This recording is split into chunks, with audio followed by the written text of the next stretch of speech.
A very good morning to everyone here. I, Professor Pallavi Deshpande, your Master of Ceremony for the day, am delighted and privileged to welcome everyone to our workshop on cultivating human excellence with a focus on sustainability development goals. With great honor, I would like to welcome our dignitaries, today's chief guest, Father Joseph Kuvali, today's guest of honor, Dr. Yogesh Deshpande, esteemed panelists, Mrs. Neeru Kapai, Mrs. Bharti Bijwe, Mrs. Reena Dargan, Dr. Mrinalini Dasture, and Mrs. Mukta Chatterjee, Father Dr. Paul Chandran Kunal, Director, SVPCET, Father James Thomas, Assistant Director, SVPCET, Father C.J. Jose, Financial Administrator, SVPCET, Dr. S.V. Gore, Principal, SVPCET, Professor R.B. Govardhan, Institute Mentor, Professor Abranil Banerjee, Convener, and Professor Madhura Kulkarni, Co-Convener for today's event. All efforts would lie to waste without the light of knowledge and wisdom to guide us. As is tradition at St. Vincent Pallotti, for the lighting of the lamp, I request all dignitaries and the convener and the co-convener and Francis ma'am on behalf of the participants to the dais, please.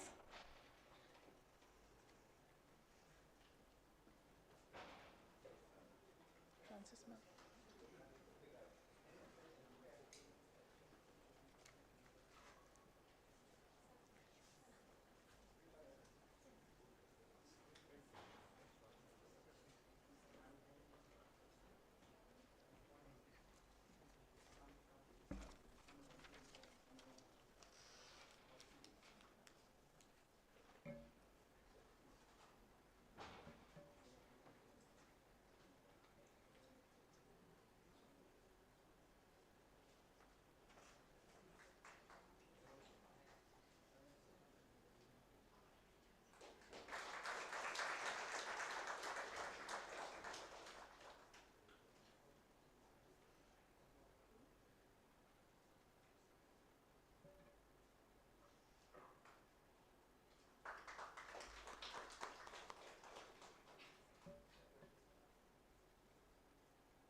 Thank you so much, all. As we bask in the glow of the lamp's illumination, let us now turn our attention to the profound words of wisdom. Let us seek inspiration from the wisdom of ancient scriptures. I now invite Father C.J. Jose to grace us with a scripture reading and prayer.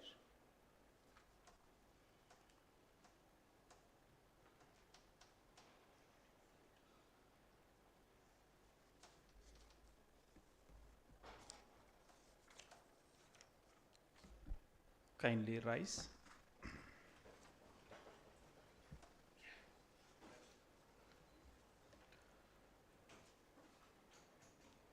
A reading from the Holy Scripture from the Book of Wisdom.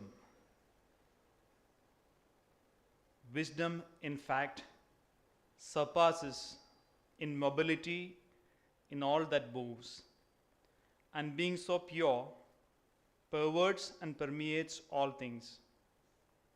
She is the breath of the power of God, a pure emanation of the glory of the Almighty. Nothing impure can enter her. She is a reflection of eternal light, a spotless mirror of God's action and an image of His goodness. She is but one, yet wisdom can do all things, and herself unchanging, she renews all things. She enters holy souls and making them prophets and friends of God. For God loves only those who live with wisdom. Prayer. Almighty and ever-living God, source of wisdom and knowledge, with grateful hearts we acknowledge your abundant blessings showered on us and our institute all through these years. We truly believe your blessings inspired us to be committed to the ethos and values this institute holds and to shape the young minds to illumine with your knowledge and wisdom. Today we thank you for gathering all of us from the academia for this meaningful interaction on cultivating human excellence. We ask your guiding spirit to steer us through our discussions and deliberations. Bless our conversations with goodwill, sincerity, and truth. Help us to see and understand the challenges we face and give us the wisdom and courage to address them with greater vigor, commitment, and collaboration. Bless each one of us that through our diverse talents and resources, may we continue to enrich each other in the service of our nation and the society. May your divine wisdom guide us through the course of this day. Amen.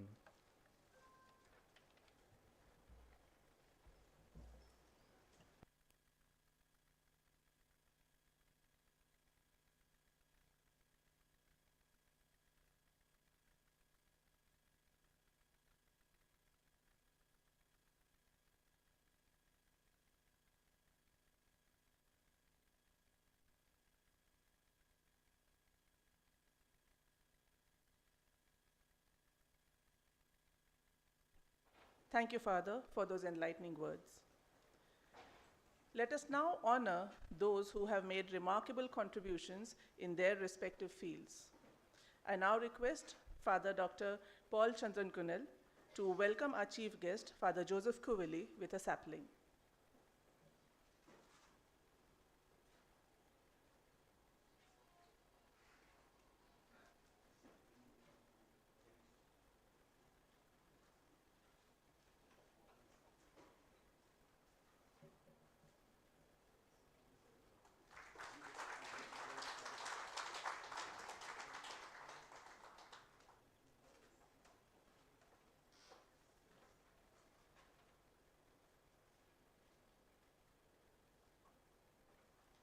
Thank you.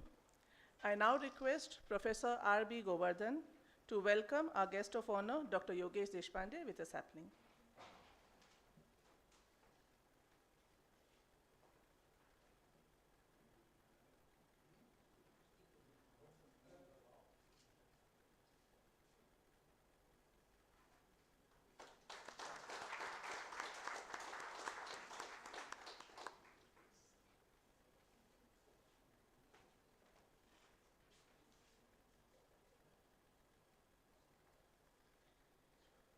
May I now invite Professor Abranil Banerjee, convener of today's workshop, to give a brief on the planned workshop and its objectives.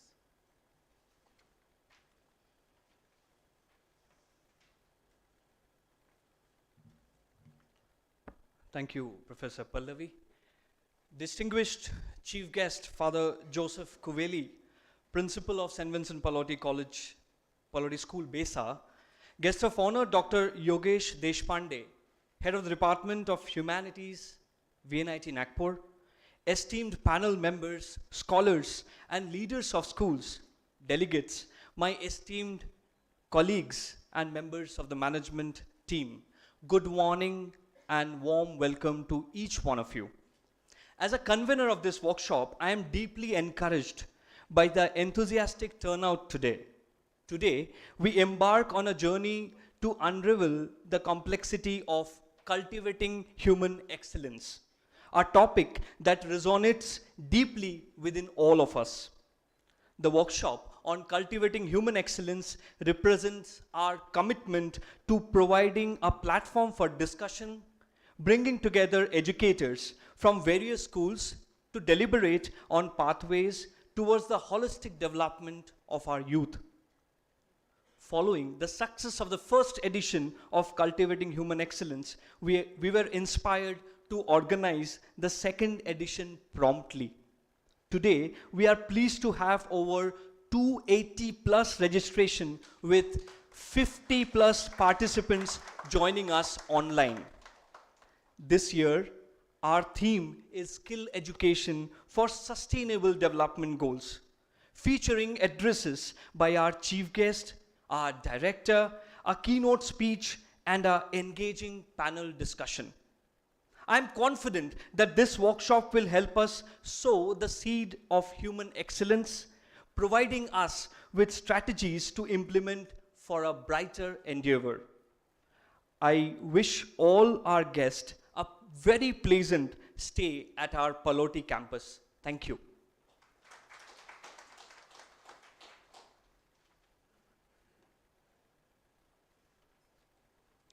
Thank you, Professor. It is my honor to invite the director of our institute, Father Dr. Paul Chandran Kunil, to address the audience and share his thoughts on the importance of today's workshop.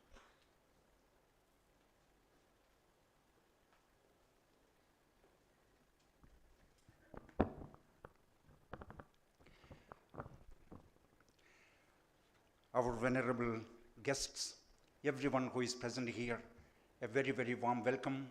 And at the very beginning, let me also put on record our heartfelt thanks and appreciation for your benign presence and enthusiastic participation in this workshop.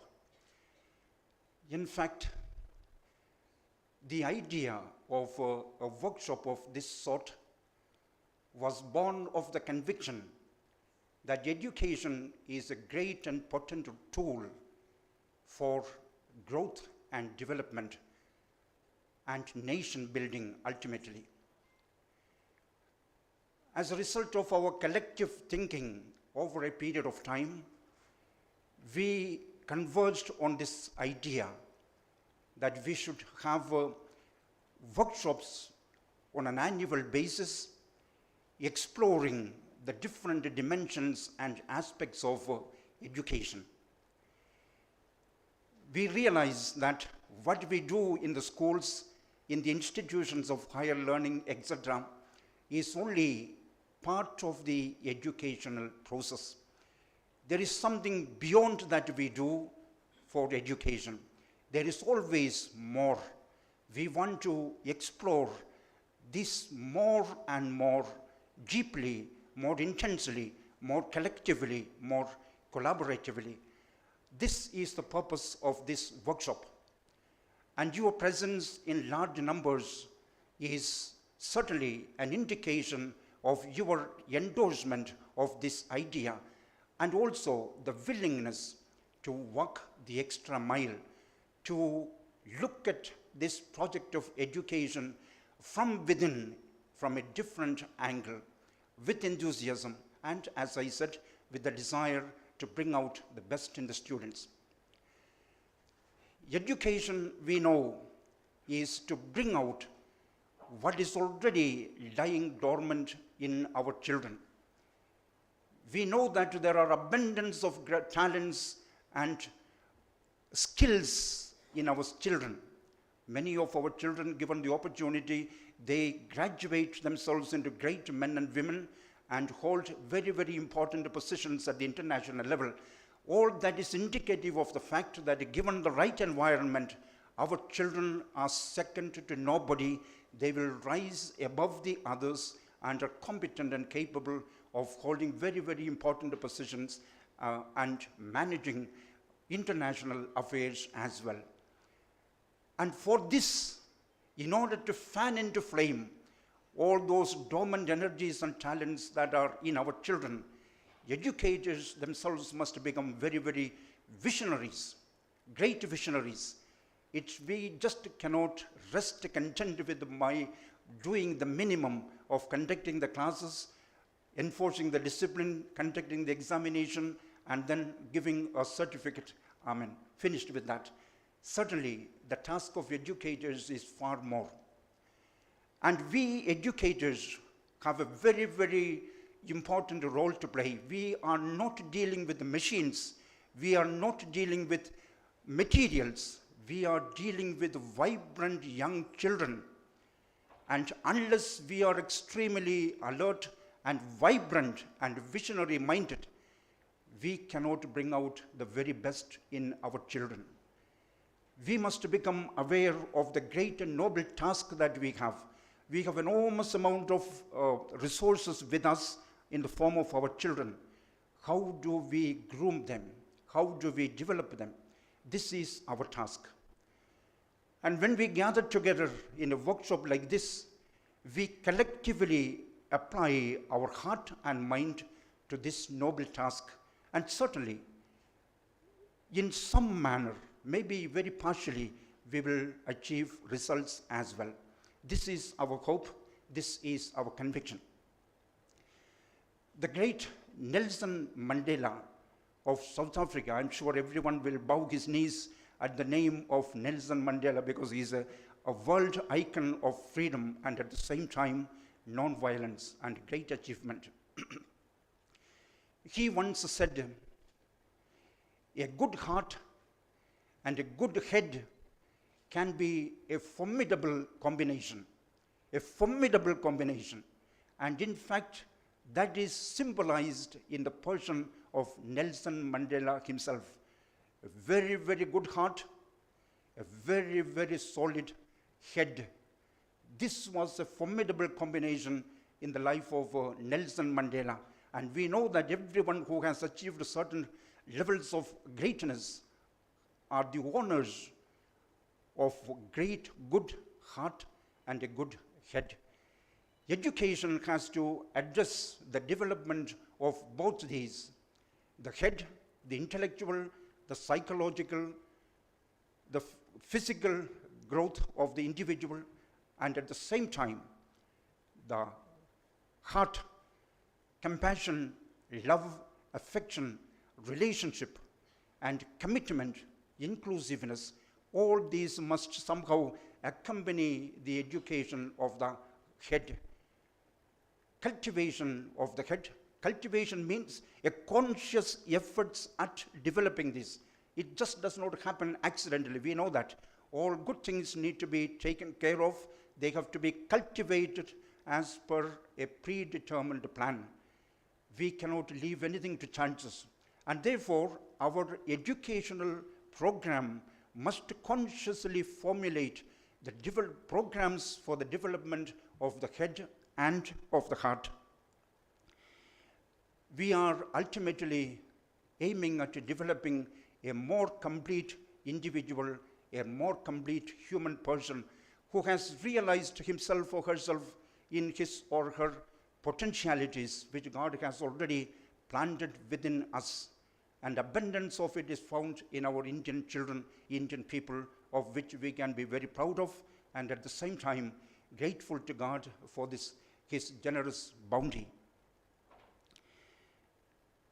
Cultivation of a good head would certainly look into the intellectual development of the individual, his physical and mental health, psychological and spiritual growth as well.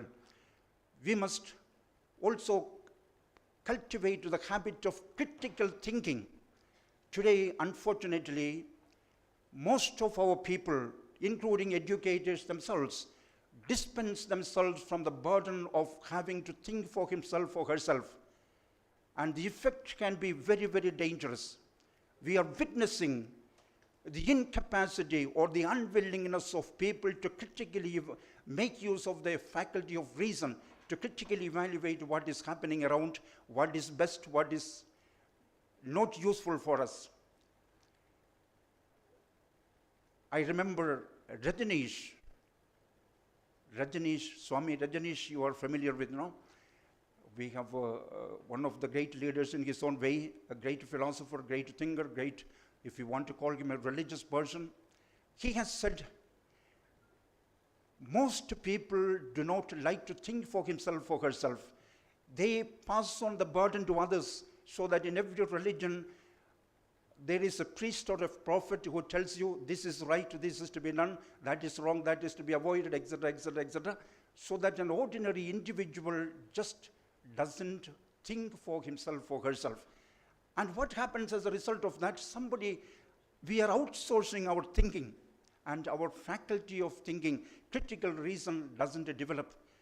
We know from the theory, from the evolutionary process, that the use or disuse of organs either strengthens or weakens them. You use an organ constantly, regularly, weightlifting, your muscles develop. If you don't use these organs, it becomes weak. This is what happens. When reason is not utilized properly, it weakens. There's no possibility, no further development of our growth. Naturally, you will not be able to do anything very, very serious. Use the faculty of reason, which is a God-given faculty, develop it, and also develop a critical thinking, so that we discern for ourselves what is right, not because somebody else has said, but we discern for ourselves what is right, what is useful. Neither religion, nor politics, nor any of the ideologies must tell us this is right, this has to be done like this. Let individuals think for himself or herself.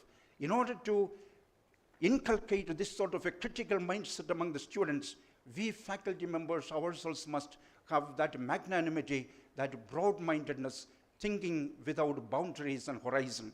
This is all part of the intellectual or the development, cultivation of the head of the person. At the heart level, broad-mindedness, magnanimity, inclusiveness, compassion, love, forgiveness, understanding, these are the things that will make our heart really big and resourceful. The head and the heart cultivated this way can be indeed a formidable combination. One might ask, what has this cultivating human excellence to do with the sustainable development goals defined by United Nations? I'm sure most of us may be aware that in 2015, the United Nations had defined a 15-year plan for growth, for development, sustainable development goals. 17 of them are defined, but we have just picked up 4 of them, in fact, and they are picked up precisely because they are connected with our theme of human excellence. Different dimensions of human excellence and areas of growth, sustainable growth, are defined by the United Nations. Our esteemed panelists will unravel the different dimensions of this, and also we will be able to connect their interventions with our major theme as we interact with them.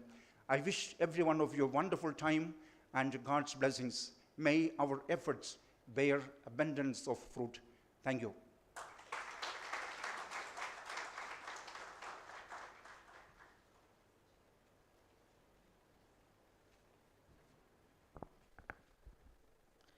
Thank you, Father. As always, your words always inspire us to approach new ideas and new directions as far as academics is concerned. Let us now have a glimpse of our college video.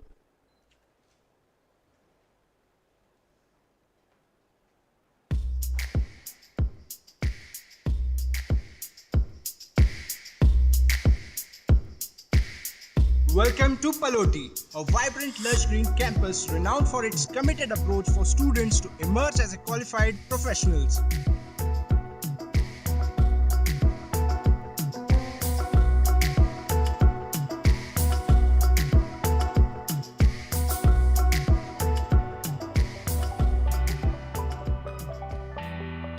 Saint Vincent Pallotti was a deeply religious-minded person. Our founder, Saint Vincent Pallotti, used to say, "In heaven we shall rest." And further he said, "Always more. More of excellence, more of commitment, more of hard work, greater discipline and greater determination." In keeping with his vision, we have been engaged in this social service, particularly in the educational service all over the world. We have more than 100 institutions across the globe, and in India too, we are very well established. The Institute offers a wide array of academic courses and programs approved by AICTE and has excellent laboratories with the latest equipment and kits for hands-on learning.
We are accredited by NAC with an A grade. Having an excellent learning environment, we are awarded with Green and Clean Campus status among the top 35 colleges in India. We have best infrastructure, competent and experienced faculty, and what we give activities to the students to enhance their analytical ability and interpersonal skills. What as an engineer is expected to have best ability to learn and highest willingness to learn. Our students have made us proud by securing gold medals and meritorious positions in the university. At Pallotti, students are constantly encouraged to venture into the areas of research and gain technical know-how by giving them opportunities through industry-institute interface. We believe that teachers are not just people conducting classes, they are the guiding lights. They are the ones who instill in young minds morals. Our college teams have shown exceptional performance in various intra-college, inter-college and university competitions. Institute has an on-campus boys and girls hostel managed by fathers and sisters. Hostels are equipped to take care of the needs, safety and security of the students and has a cosmopolitan culture. Our global alumni network is a platform of exchange of ideas and methods between current students and the alumni.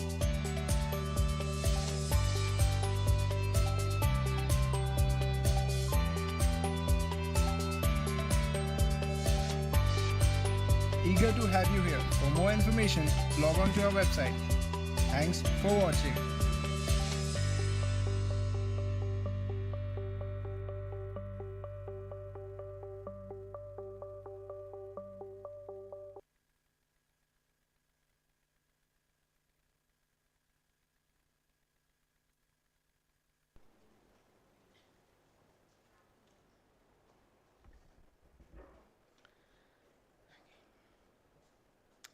We are truly honored to have with us Father Joseph Kuvili, who is leading St. Vincent Pallotti School, Besa, as the principal. Father Kuvili also holds several significant designations that reflect his commitment to education and leadership. As the Vice Provincial for the Nagpur province of the Palatines, he plays a pivotal role in guiding the community. Additionally, he serves as the Education Board Secretary for the Pallotti Group of Institutions, where he contributes to shaping the educational landscape.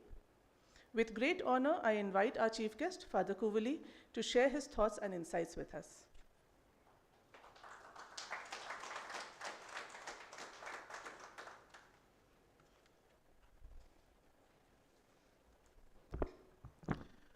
Dr. Yogesh Deshpande sir, Reverend Father Paul, Gole sir, and all dear educationists, good morning to all.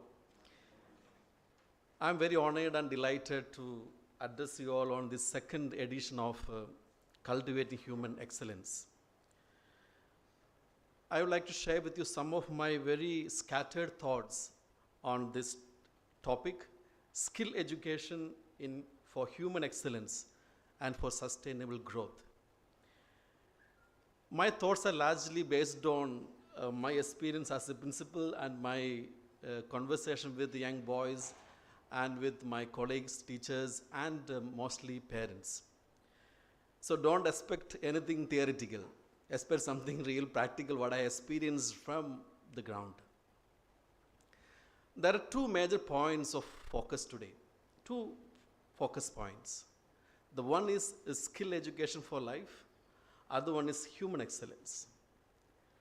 The first, I will let you know what is my understanding of skill education, which in my childhood I never got. We'll come back to the childhood of all of us later. Skill education is a systematic discovery of oneself. I would say it a systematic discovery of oneself. One's own talents, one's own competence, and one's own aptitudes. And in this self-discovery, you need a guide. And I would say it's a guided self-discovery of oneself, of one's own capabilities, one's own talents.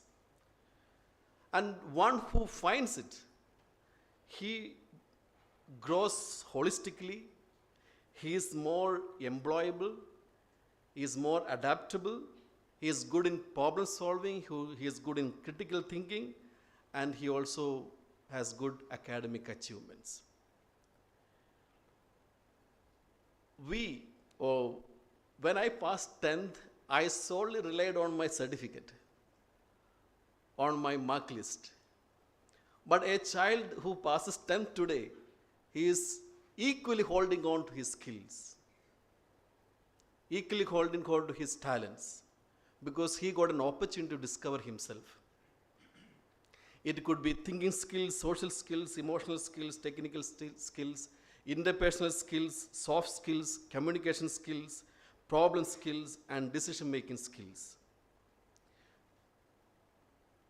So skills, basically, skill education is discovering oneself, discovering one's own aptitudes and competence. The second focus point is human excellence. So first is skill education, that is the big topic given to the panel members. And the second aspect or focus point is human excellence. Again, a question is, what is human excellence? I would say it is a state or quality of being exceptionally skilled, exceptionally virtuous, and outstanding in various aspects of human life.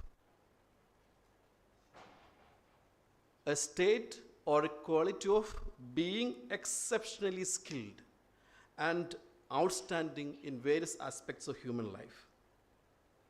It encompasses the development and cultivation of one's abilities, one's virtues and potential to achieve the highest level of human perfection. We all are experimenting human life. And the highest perfection of human life is called the human excellence. It could be intellectual excellence, as Father Paul said, the brain, the heart, the intellectual development. It could be ethical, it could be physical, it would be emotional, it could be social or professional or even spiritual excellence. A mixture of all these is the human excellence. And today we are here to cultivate it. Not among ourselves alone, that we are able to cultivate in the young minds that are given to us. Let's take our own life. We play all these roles, the skill role as well as the human excellence, different roles. I will just take the example of a teacher. A teacher in a school, by the end of her day, must be playing minimum a dozen roles. Right? First you are a teacher, sure. Then you are a guide to some. Then you are a mentor. You are a friend. Some want the teacher to be their friend, thick friend. Some want them you to be their mother. Some of them want you to be also guide them in their spiritual life. So many roles we play. And when it comes to the management, you must be the loyal staff, a loyal employee, and so many other dedicated worker. So many roles we play by the end of the day. And all these roles requires different skills, different abilities. Interpersonal skills, soft skills, communication skills, dealing with the small kids. And when you go home, you have another dozen of roles. You are a mother, you are maybe daughter, daughter-in-law, you may be father, a son, a spouse, and then comes a cook or a spiritual animator at the house, a gardener. So many various roles come to our life. And all these roles call for different kinds of skills. And how we experiment them with these skills will ensure how excellent we are in human excellence. So that's the first, the two focus points of discussion today. The one is the skill education, and another one, the human excellence. Now, I like to pose the important question. What is the importance of skill education in human excellence? Has skill education has to do anything with human excellence? Understanding this topic is quite difficult for our minds. Let's say most of us are in our 40s, except the wise men and women in front here. Most of us are in our 40s. Most of us might have born in 80s and 90s, 70s and 80s, and must have passed out your 10th and 12th in 80s and 90s. And we have been products of NEP 1986. And naturally, NEP 1986 has a different vision, different focus. Let's ask all the teachers here, what are the 4 pillars of education? 4 pillars of learning, 4 pillars of education. We have done for your BEd, don't forget. Learning to know, learning to do, learning to live together, and learning to be. You know all this, you might have forgotten by over the days. So learning to know, learning to do, learning to live together, and learning to be. These are the 4 pillars of education. And I should ask kids, we had first 2 pillars. Our teachers gave us the first two very nicely. Learning to know and learning to do. But hardly we got inputs for learning to live together and learning to be. What's that called? The skill. The soft skills, communication, interpersonal skills, social skills. Hardly we got. Some of you might have, I don't know, I'm telling from my own perspective. When we passed out our 10th, we had a report card, but seldom we had any skills. We had a report card to rely on. But with NEP 2020, with a lot of focus on skill education, a big opening has come to the students for improving themselves. And the second 2 aspects of the second 2 pillars, learning to live together and learning to be, has become a lot of prominent. I'm very happy to be working in a CBSE school, because CBSE have recently started over 120 skill subjects, skills modules, varying from soft skills to technical skills. This year, for the first time, we were able to give to the students a book, a report card with minimum, let's say, 5 to 6 certificates. First is the report card. Then we had 5 to 6 certificates of skill modules, skill education. It could be artificial intelligence, it could be data science, it could be financial marketing, it could be on any other soft skills. It could be what to do when the doctor is not around, on various topics. And that's the success that the skill education is taking a positive turn through the CBS. And naturally, for the state board of schools also will be implemented in the coming days. So children today, as they come out of 10th standard, not only they have their 10th mark list or 12th mark list, they have not a dozen, dozens of talents and capabilities and soft skills with them. And as compared to them, still we are yet to cultivate skills. As compared to our young generation, most of us are still not having most of them what our young generations are having the skills. We are still learning from them actually. Naturally, the present generation is better informed, they are competitive, they are active in their society, but in areas of human compassion, in areas of emotional intelligence, in areas of interpersonal skills, still there is a lot of scope for improvement. All of us agree with that because we find that difficulty. I used to ask a question, why the children are not able to groom into that level? Then I had one main block, so to say, is the expectation of the parents. The parents also of our age, they are also products of 1986. They are also not open to skill education. The major complaint, all the teachers and the principal here will agree to me, is, Father, too much of activities. Complete the syllabus, complete academics. So I had to tell them, academic is the activities. Activities is the real academics. But they are not ready to accept that. They want the children to repeat the same methodology of learning, pen, paper test and the book work. So what they have been doing as a child, as a young student, they want the same to be repeated in the children of today. Naturally, they will not be skilled. So one major work would be to conscientize parents of the importance of skill education, importance of activities, importance of infusing life skills through core subjects, and taking the parents on board as regards to human excellence. These are important for human excellence. The question they are asking is, will this skill education give a good job to our students? We know never. Skill education cannot guarantee a job.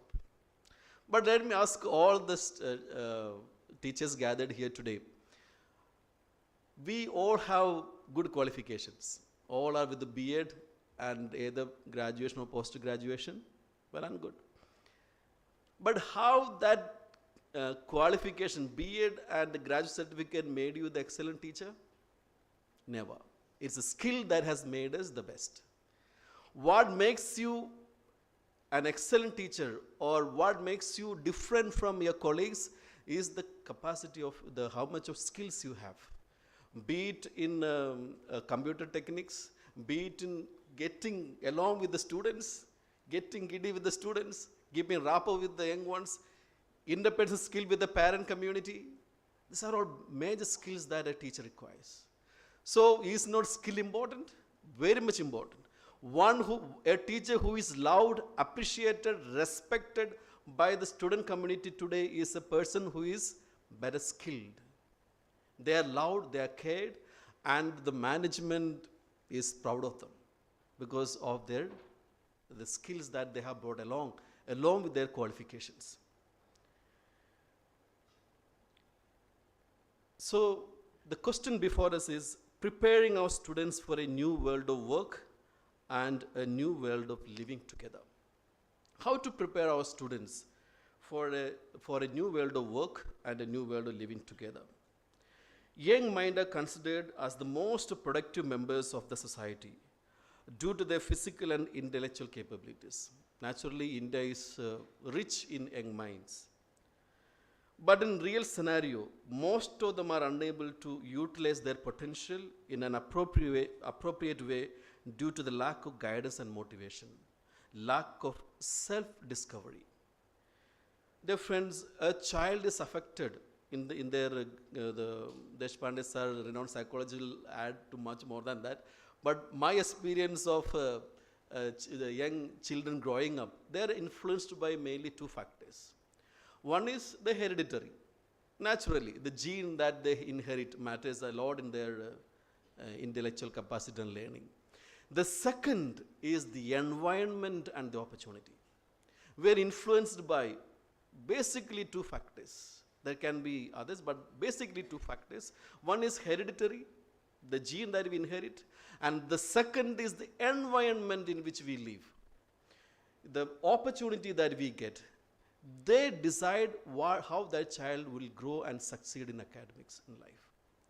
And as educationists, as teachers, our main duty is to open such a door of possibilities for these young ones, that we are able to give such a kind of a Vadavaran, such a kind of environment where human excellence is appreciated, where skill education is appreciated, when soft skills are appreciated, and life skills are appreciated. And naturally, we will find a generation that is coming out with such a kind of respect for one another. We lead them today so that they may lead the world tomorrow.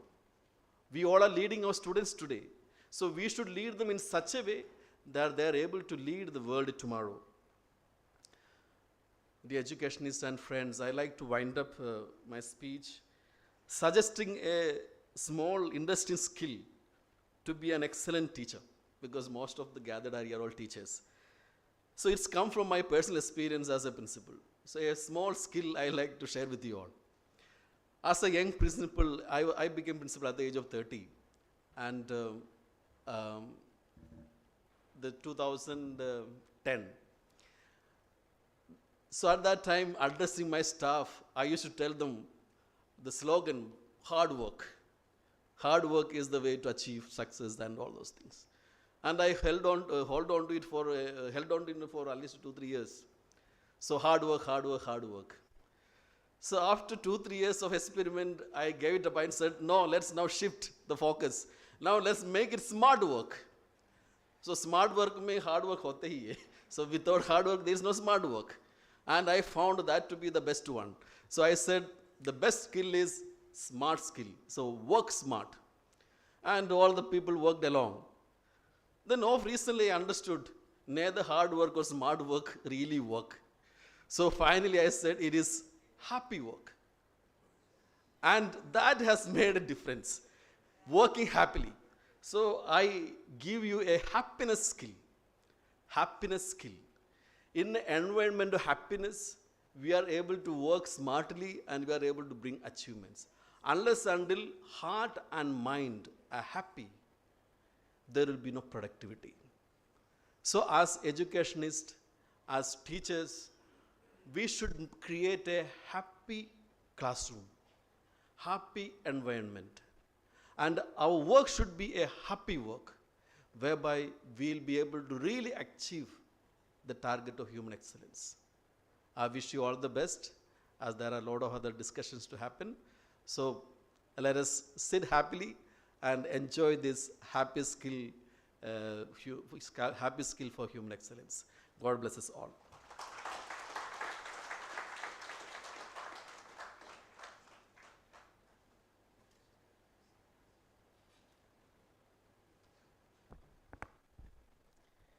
Thank you, Father. Your insights into human excellence and its dimensions have really provided us with a new understanding of the concept. I now request Dr. S.V. Goye to felicitate our chief guest, Father Joseph Kuveli.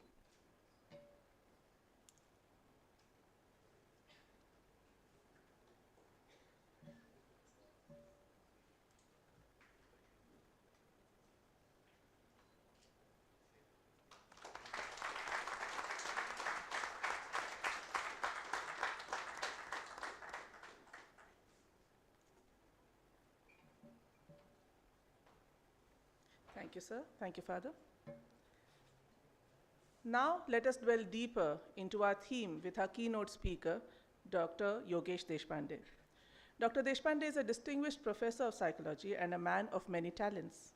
Having published 62 research papers, guided 7 PhDs, and many more ongoing, he has also worked with the Government of India as the country coordinator for DASA, which is Direct Admission for Students Abroad scheme. Please welcome Dr. Deshpande with a big round of applause.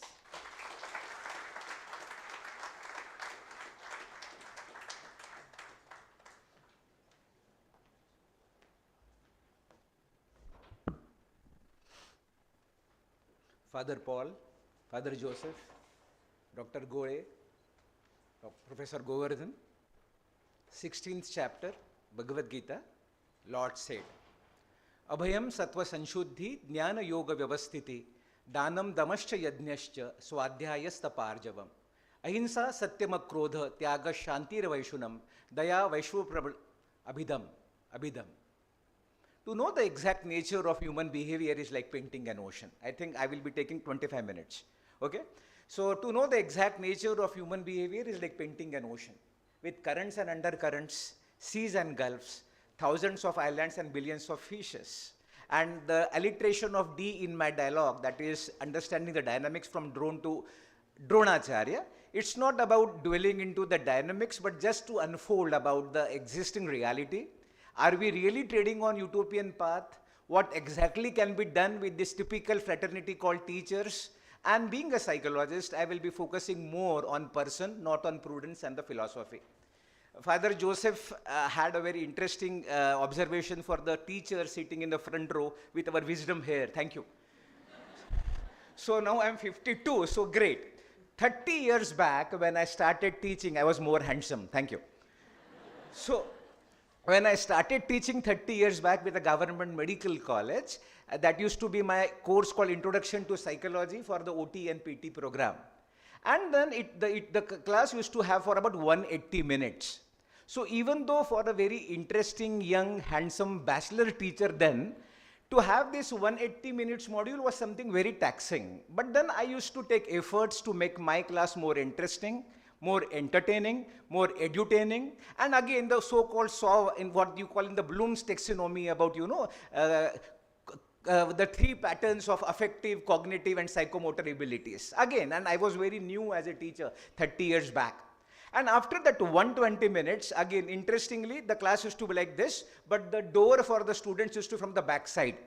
So after that 160 minutes, one girl used to come wearing heels, which was very unlikely for a girl of the medical college to wear the high heels. And she used to enter my class, tuck, tuck, tuck, tuck. And for a new teacher who was handsome and who was experimenting with the pedagogy of teaching, again, don't read between the lines. So the interesting case was she used to come after that 160 minutes in that 20 minutes module, and she used to sit in one class. I will change her name. And I said, Preeti, you are late only by 160 minutes. She used to look at me, used to give me a very dirty look for complete 1 second, and she used to say, sir, you are very boring. I cannot bear you more than 20 minutes, and that is the reason I come 160 minutes late in your class. A teacher who was experimenting, a teacher who wanted to understand how to make the class more informative, that was a very big academic culturally shock for me. And then again, as a novice teacher with no wisdom here, sir, again, I did chop her to pieces. I gave her bad internals. I did see to it that how she will be exposed to the difficult of the questions. And then again, I was more curious to understand how I can humiliate her. But over the years of these 32 years, I have realized teaching is not the experiment to be conducted on the template where we have to fill the formats either of the CBSE or the AICT, where the teaching plan is being produced by someone, prepared by someone, and we as a templates machine, we have to just execute the same pattern. So in this module of mine, in the small discussion, I will be more interested to the dialogue with you.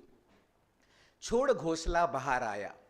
Chhod ghosla bahar aaya, dekhe डाले dekhe पात और पत्ते जो करते हिलमिल करते हैं आपस में बात माँ क्या मुझको उड़ना आया नहीं चुरुंगन तू भरमाया छोड़ घोंसला बाहर आया देखी डाली देखे पात और पत्ते जो करते हिलमिल करते हैं आपस में बात माँ क्या मुझको उड़ना आया nahi churungan tu bharmaya.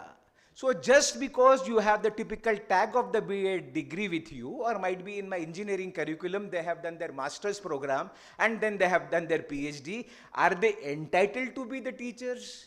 And then again, in this basic changing dynamics, we will be more curious to understand what role of the human factor will play in this changing pedagogy of teaching, not in the NEP 2020, but again for the years to come.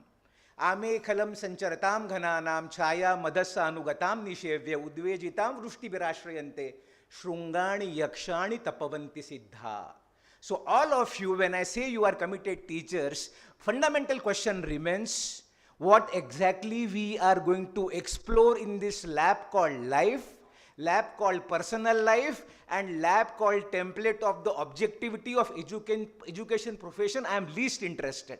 So in today's kaleidoscope of my topic, I will be not focusing on CBSE. I will be not focusing on the Bloom's taxonomy. I will be not speaking about the teaching learning pedagogy.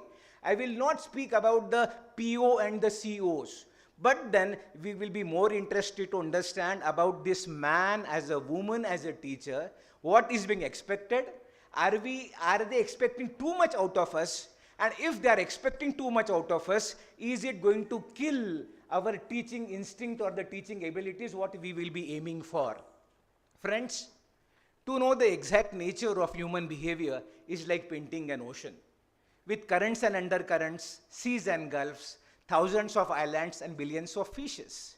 So even in this particular auditorium of the 200 people, even though I am addressing this one audience, all of you have different personalities, different idiosyncrasies, different eating habits, different food patterns, different ability to understand, to pursue your education per se. Sa vidya ya vimuktaye. Yoga karmasu kaushalyam. These are not the typical jargons just to follow when we go for a teaching. But again, let me tell you, I will not name the school. I work with NIT as a teacher like you. I only teach engineering students. One of the boy from the school of the 4th standard, he kissed another boy. And the case was referred to me by the ethical committee of the particular school, because they said that this is, our school counselors will not like to go for this particular pattern. So can you go for the hypnosis for a particular boy? This was something unethical for a boy for the 4th standard. We never wanted to understand the layers of the typical sexuality and the precarious puberty. But the mandate by CBSE to have the self-help group for the kids who are not attuned with the binary dynamics and the 4th standard, all rubbish. But then in this case, when the boy was referred to me, the boy and his mother came, and with the typical SOP, we just wanted to understand what must have happened. There was no need for me to pass a value judgment, and again, it was as easy or it was any other case. The boy looked at me. The boy was in 4th standard. He looked at me. He said, "Sir, छोड़ दो ना, गलती हो गई, आपको भी मालूम है. आप हमारे होटल में आइए, जिंदगी भर आपको मुफ्त में खाना खिलाएंगे." The boy in 4th standard, and again, it was not a typical cultural shock, and I was very sure the mother was very timid, she was very scared, she was very God-fearing. She must have not tutored the boy. But the boy of 4th standard was exposed to that type of dynamics where he knew the importance of the typical recognized role as a stakeholder, where he realized that yes, the counselor can also be managed. And that was the pattern where I realized, again, I teach in engineering colleges, and you know, like the students, the way they will look at me, and I work for the ministry, so I don't work only for my institute. I go to many institutes, irrespective of the domain areas, from hotel management to MBA program to eugenics to cryogenics to that of choreography also. And the interesting part is, students all the time, they know that they are the stakeholders. If in case, might be if you catch them going for some indulging so-called the typical non-appropriate behavior during exam, they will just look at you. "Sir, do you know what you are doing?" They will look at me. Gone are the days of the students coming to the, I'm very happy that again till 10th standard when the students are there with the schools, they are very happy, vibrant, ready to spread the wings. But when these students come to engineering college, I don't know the other colleges, but across India, these students from the 7th standard, they have learned only how to bubble their JEE paper at Sri Chaitanya and Narayana or other typical institutes. So most of the time, the students, by the time when they come, last year, we had to install mirrors in the classrooms. Like, police stations, there is a mirror, no? Maza Ganvesh theek ahe na. So that mirror was because we found that out of that 650 students, 188 students had their weight was 100 plus. These students whose chronological age was 17, their weight was 100 plus, not interested for any other activity, not that they were only playing PUBG or the Counter-Strike, but the case was they have learned to bubble the JEE paper, and then here they have realized that life exists, and again, they have come to us because they have missed the bus of IITs, they have missed the bus of the NIT Warangal, NIT Trichy, so they were here, and so 4 years in engineering education, these students were just pushing or pulling the so-called pattern of completing assignments. Now, the changes are not very different at the educational pattern in the school also. Gone are the days like when we said, like the teachers were committed, teachers were dedicated, teachers took interest. But then I was talking to Mukta ma'am while coming. I was conducting a workshop of the CBSE teacher school in Hyderabad. And when the management left, the school teacher said, "Do you know, sir, what is the tagline of our school?" I said, "What?" "We also teach." The tagline of the school was "We also teach." So interestingly, she was condescendingly sarcastic and supercilious. She said, "Sir, we generate some 16 forms. How many students were present, how many students were absent, what was the typical basic code, you did go for that." And again, stealing her 2 points, most of the teachers, they have to obey the 2 parallels, trying to fill the forms of the CBSE and trying to please the school management. So now when we believe what Gandhiji believed in Nai Talim, what Socrates, Plato, Hammurabi, they did speak about understanding education. Vidya nama narasya rupamadikam prachanna guptam dhanam. Vidya bhoga kari yasha sukha kari vidya guru nam guru.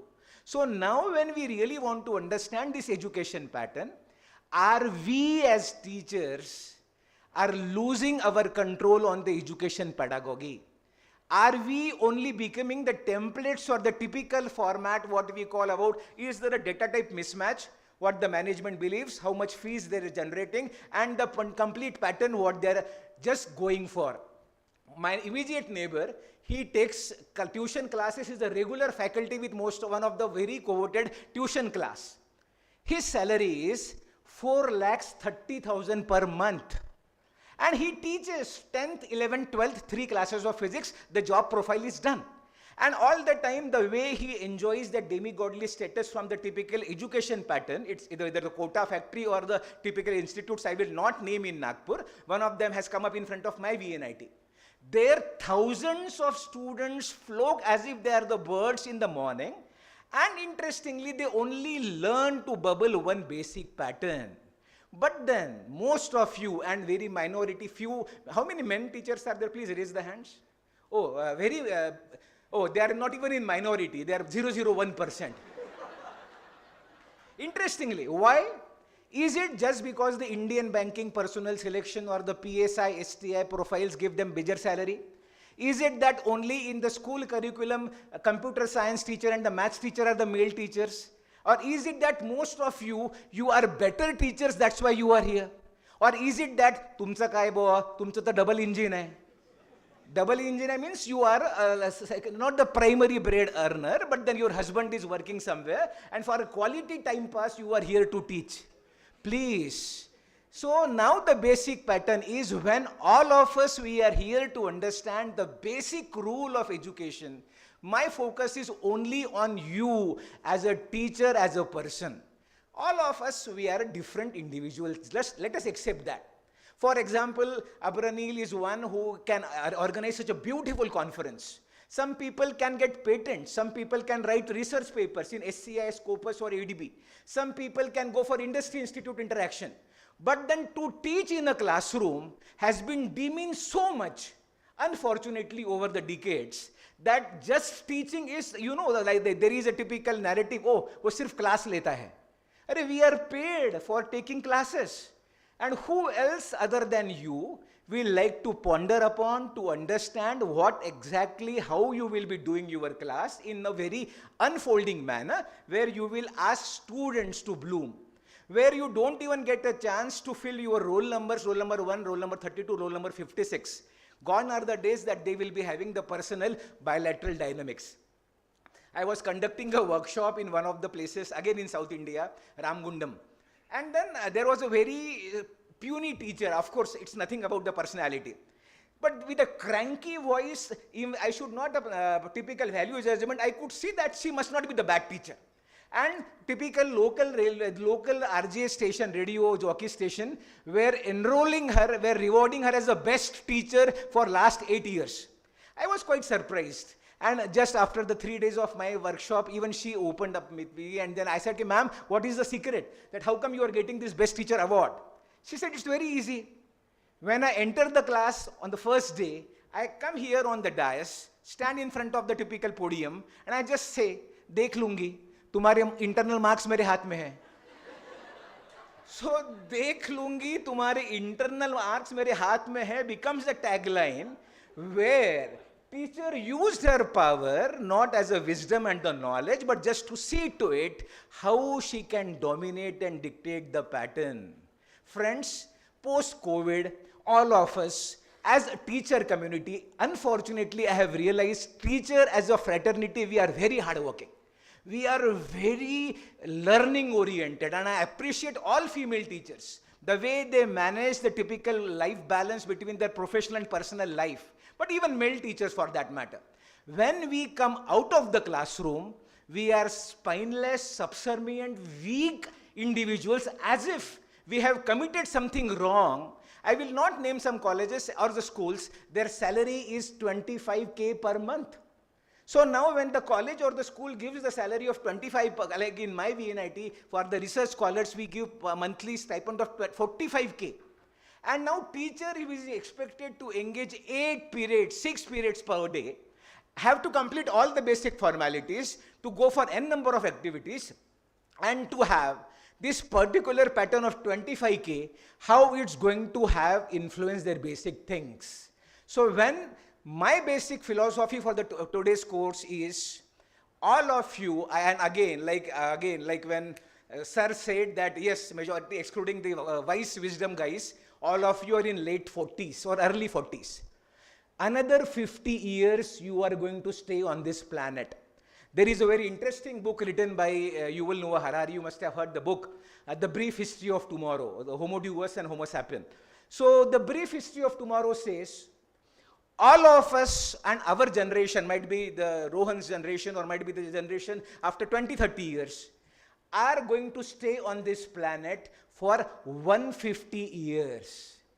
So if we are not committing suicide, and if we are going to stay on this planet for 150 years, you will retire at the age of 60. For another 80 years, what you are going to do with your life? How many times you will divorce and marry the same person? How many times you will go for the typical pattern wherein you will go to the marriage of your great grandson? Friends, it is beyond that basic pattern of not fulfilling the basic template, but have you realized that basic tagline, what gives me happiness while I am teaching? Don't tell me the theoretical jargon. उन्नति की चरम सीमा की ओर उन हेतु मैं पढ़ाता हूँ, या बच्चों के सुप्त गुणों को मूर्त रूप देने हेतु मैं शिक्षक बनाऊँ, सब फोकनाड़. Focknard is something like which is all jargons.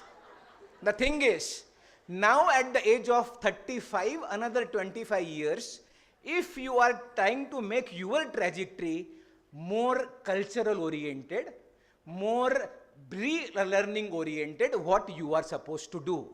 Unfortunately, NEP on one side speaks about basic theoretical assumptions. All the time we blindly follow the Finland model. The population of Finland is not even a crore. And here where we are 140 crore, and even we have the basic thing of, again, the amenities which are not up to the mark, even for the CBSE schools, they expect us to study resilience, disaster management, soft skill, communication skill, language lab, 6 languages, patent marking, environmental studies, safety concerns and hazards, trying to excavate the room if there is a disaster in 7 seconds. Boys or the girls, when they are there only to understand, just to know what the topic remains, the focus is, it's not to follow the template what the CBSE says. Of course, 80% that they will be allowing you, not allowing you to go for that, but 20% what exactly is your contribution to make your classroom a glamorous program. Again, let me tell you, teacher not necessarily should be lively, interesting, extrovert, vibrant. Teacher has a role to play in the classroom. Teacher has a typical basic pattern where he will act as a mentor. But then, how many of you, even though you are teaching in CBSE, have registered for the PhD program? How many of you, even though you are not from the background of psychology, have registered the master's program of psychology with IGNOU? How many of you, you have learned 3 skills which are not related to your program, even though there is no mandate to go for the NPTEL program or the Coursera program? How many of you, joined the Coursera programs and updated your knowledge? 1. Okay, I'm very happy. Which program, madam, did you go? Oh, Mukta madam, very interesting. What did you go? Writing your first novel. Interesting. Yes, ma'am? Learning to learn. Okay, yes, ma'am. Academic writing. See, the thing is, vade jayate tadvabodha. When all of us think alike, no one thinks. But when this new beginning of the 3 new teachers say that we have learned something, if I ask you, which new 3 skills did you learn post-COVID, excluding baking dalgona cake? Or, like excluding going for something which was not expected for that. The classroom teaching expects you not to complete the syllabus. Classroom teaching expects you not to share the typical WhatsApp, Instagram group कि आज teacher ने क्या किया, किसका birthday था. Again, it is not about having the typical WhatsApp group of in-laws and the maternal side. But then, what was your contribution to make your learning more rewarding? So when I say Eklavya, Dronacharya and that of drone technology speaks about the surveillance. Are we here for surveillance? Are we here for the self-growth? How many of you allow your students to be your Facebook friends? How many of you have the ethical issues, like if I go to Goa and if I wore appropriate beachwear, and if the student, again, the case was referred to me, it was not from the college, from the school again. The interesting case was, the boy commented on the female teacher, wow, looking hot. And then again the case was referred to me. But then when we went for the content analysis, the same dialogue he had uttered for his father. Father was wearing a very dapper blazer for one of the concerts. He said, Papa looking very hot. So the jargons of language and the way the language is changing, we are not blaming them. The thing is, when students are diminishing their interest in education, when students are only trying to fulfill the marks and getting the marks. For example, I run a course called India Studies. That course revolves around the Indian science, Bollywood, what is happening in India. But the interesting case is the parents say, sir, course to acha hai, but please don't allow my ward to go to Kalmeshwar, Kamthi or Wathoda to collect the primary data. Now, in this typical pattern of the educational pedagogy, it will be essential for us to understand there cannot be the template, there cannot be the path. Students will be changing very fast. DSM-4 says pornography, education, entertainment are the big hypermedia buzzwords.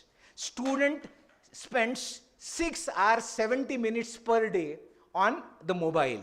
6 hours, again, is something, a big chunk of that particular pattern. Interestingly, we have also found there is an agency called Gokhale Institute and Media Studies. Earlier they found, can you tell me who are the people who derive maximum job satisfaction? They are not the Yashoda Group teachers, Yashoda Group doctors with the DM. They are not the scientists with the ISRO. They are not the faculties from the IITs and the NITs. But in India, according to 2018 also, pre-COVID, the people as the community who derive maximum job satisfaction were the pre-primary teachers. Because they knew that they were not earning money for per se as a profession, even though they were knowing, I have seen the efforts what Neeru ma'am used to put for my both kids. A personal connect with the student and having not just the pat, or it might be a trivial one, non-mundane dialogue, was something the flaring memories for my kids. I still remember my daughter used to tell me a story what type of sari she used to wear and how she had a different pattern of that. So might be these are very mundane from the very bird's perspective. But when there is a darkness around and the tunnel is deep and when you are holding a candle, please remember that light what you spread is not for the community, not for the country, but for the class where you believe in. I will wind up my particular dialogue with a small story from Chicken Soup for the Soul. I hope all of you must have the books in your school library. If you don't have, please buy the books. There was a teacher called Matika. Matika was young, good-looking, non-experienced teacher. There was a class of second standard. Matika realized that the students have become very, very notorious. They have become very, very mischievous. They were pulling legs like anything. And Matika realized that the classroom was stinking. In that stinking classroom, there was a boy called Peter. Whenever she used to punish the boy, rather than saying sorry, Peter used to say, "Thank you, madam, for correcting me." So this was very interesting. Rather than saying sorry, he used to say, "Thank you, madam, for correcting me." Matika went back. She was not a psychologist. She was not a counselor. She was not an educationist. She wanted to do something for the class. Went back on Saturday, came on Monday. She said, "Boss, these are the small sheets what I am distributing to you. Please write whatever good things you think about the other boy on this particular sheet of paper and give it back to me." So one for Surendra, one for Raju Bhaiya, one for Neeru, one for Mukta, one for Abra, and one for me. And the sheets were distributed. And again, when that sheets were collected by Matika, next day, for that small class, she distributed that sheets to everyone. Each of them, they bloomed with the happiness. "Oh, I never knew that these boys, they love me. Oh, they don't know that the way I am so precious." The class bloomed beautifully as if it was a typical psychological workshop. Again, Matika left the school, got married, have her upgradation. He left the place also. Teachers are like lighthouses. You know, like students come, they spend some time with us, they go. Like pal do pal ka saath hamara, pal do pal ke yarane hain. Or for example, you know, like yatha kashtam cha samay yatam mahadado. Like the two wooden planks on the typical wooden sea of ocean, they come. And again, after 20 back, she wanted to meet her old ailing parents. She went back to New York. While coming back, her mother said, "Oh, Matika, do you know? Peter's mother," she called. "Oh, Peter. Thank you, teacher, for correcting me. How is he?" She inquired. And mother said, "Oh, Peter was killed in Vietnam War, and we have to go for a funeral." For a young teacher to go for a funeral of a ward was something very painful, self-defeating. It was raining cats and dogs, and the handsome Peter was lying in that coffin. When she was sprinkling the holy water, one of the co-cadet came, stood next to her. "Madam, are you Peter's 8th grade mathematics teacher?" She was quite surprised. She was not intelligent, she was not good, she was not best, she was not a counselor.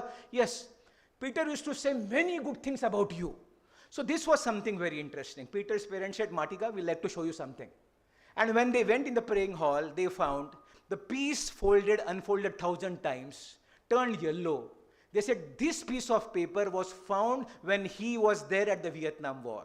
His coke friend said, "Boss, that piece of paper, I got it laminated, it's in my drawing room. That piece of paper, I have pasted in my wedding album." And all of them, they said, "Oh, that piece of paper, it saved our life." Please remember, life is not about template and dronacharya and typical drone technology. The life starts with you. Life is going to end up with you. So this journey of 40 minutes, when it speaks about the self-excellence, it's not trying to proving others what you are, but performing to make your life more happy, more harmonious, and more rewarding per se. Thank you very much.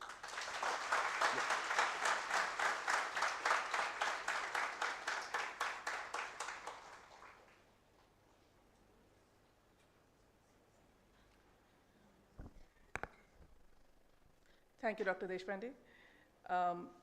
Your address, full with wit, humor, and heart-touching examples, has not only made us smile, but definitely has made us question, review, and introspect the changing requirements from teachers with the changing educational landscape. I now request Professor R.B. Govardhan to felicitate our guest of honor, Dr. Yogesh Deshpande.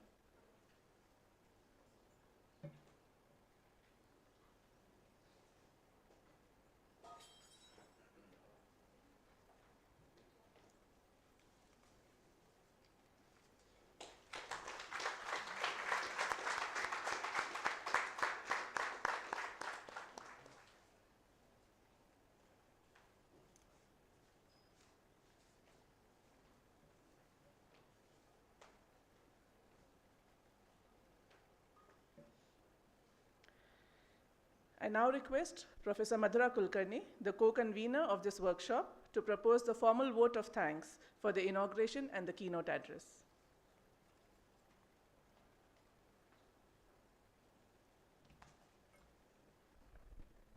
Thank you, ma'am. A pleasant morning to our distinguished guests, delegates, esteemed members of the management, and my respected colleagues. It is my honor to stand before you as the co-convener of this workshop to deliver the vote of thanks for the inaugural and keynote address.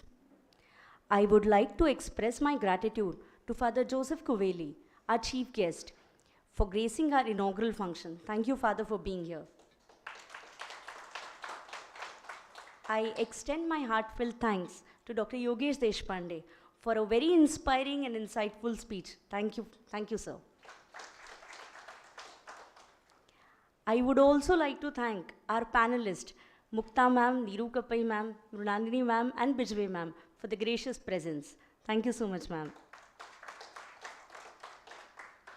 I wish to extend a token of appreciation to all the delegates for their attentive participation. We eagerly anticipate a productive panel discussion. I request everyone to proceed for high tea after a group photo. I request George, sir, to kindly guide us for the group photo. Thank you.